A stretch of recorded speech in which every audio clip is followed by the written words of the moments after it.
Around a fish, like an invisible net, is his instinct. The net protects him and lets him survive, but he is also a prisoner of that instinctive response to his environment.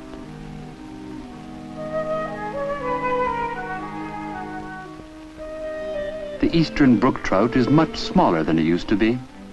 Smaller and fewer, because his environment has changed.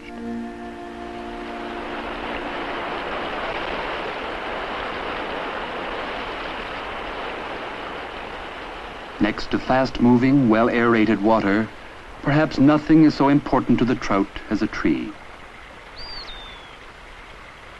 Trout die in warm water, but the necessary shade comes from trees which overhang the bank. And from trees drop insects, which are the trout's staple diet. Trees prevent erosion and keep the waters clear of choking mud. Trout streams are being exhausted, despoiled by those who cut down trees and pollute the water, not by those who usually get the blame.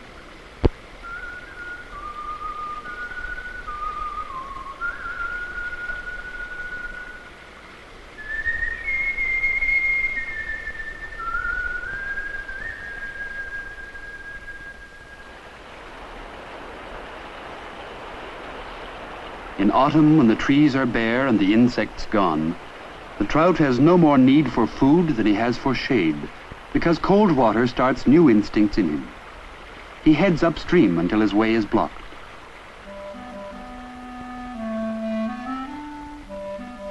In pools below impassable cascades, the trout are prepared to spawn. Passively, they await their cue, the precise degree of cold.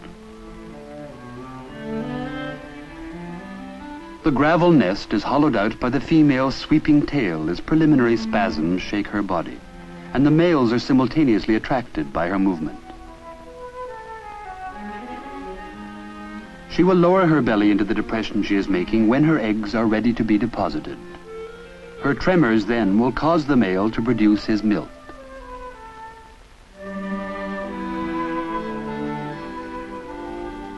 Throughout the stream, there is competition among the males for a place beside the female, but she does not discriminate. Her mate will be whichever male is present when her eggs emerge.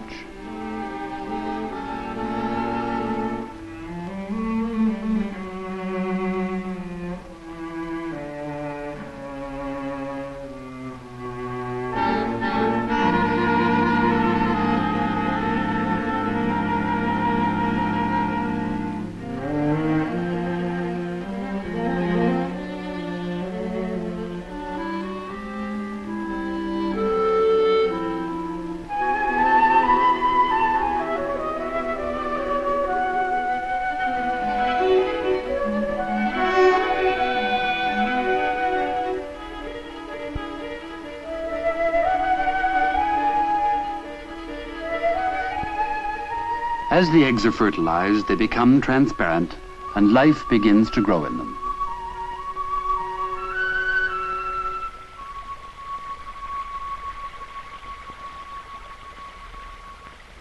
Deserted by the migratory birds and hibernating animals, the winter landscape seems almost lifeless. Above the ice, the world waits quietly for spring. But everywhere below, there has been activity and change. All through the winter months, there's been a silent, restless growth going on.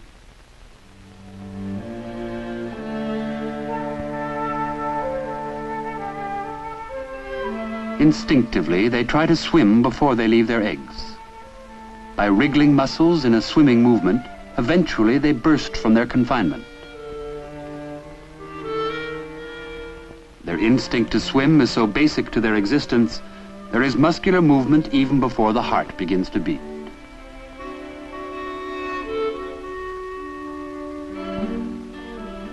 Their movement gains strength as they mature. Growing, they absorb the yolk sac into themselves. It is their only nourishment until they grow strong enough to take their place within the stream.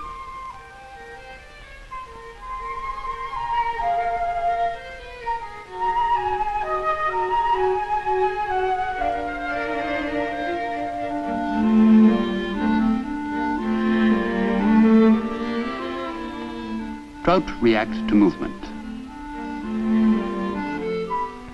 To any unusual movement in the stream, they automatically respond by fleeing or by swallowing the strange object if they can, whatever it may be.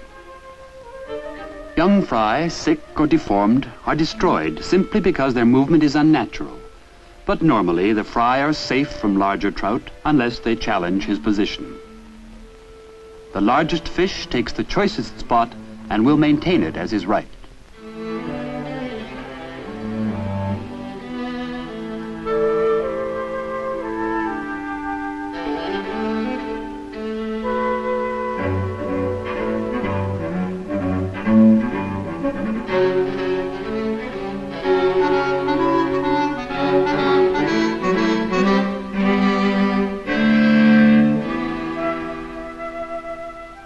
The loser is forced to find a new location.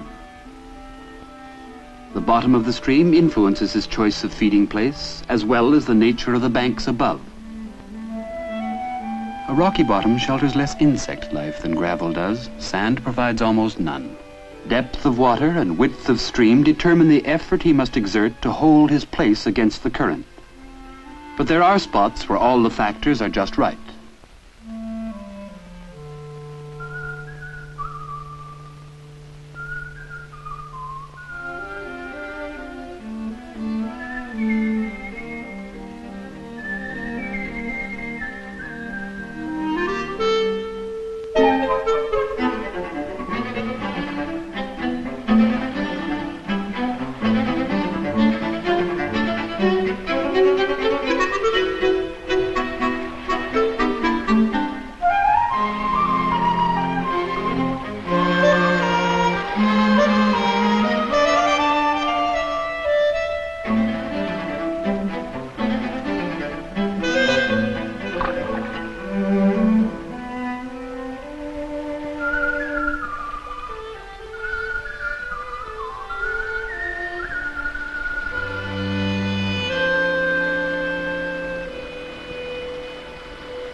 They are the victims of their instinct, responding involuntarily to movement.